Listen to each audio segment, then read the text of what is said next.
So bin men are telling us they're seeing more food being thrown away than ever before. So here's a few ideas on how to make the most of the food that you've got.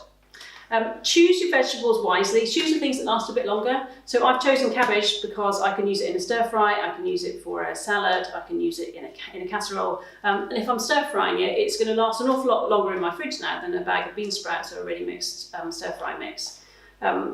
Don't be scared if it looks a bit shabby on the outside.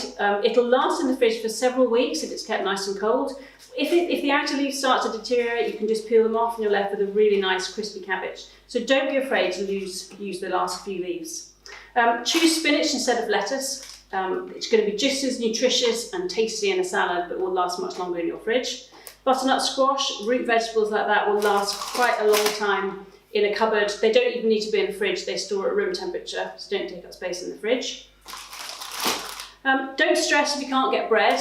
You know, a packet of crackers and some cheese is going to make a delicious supper.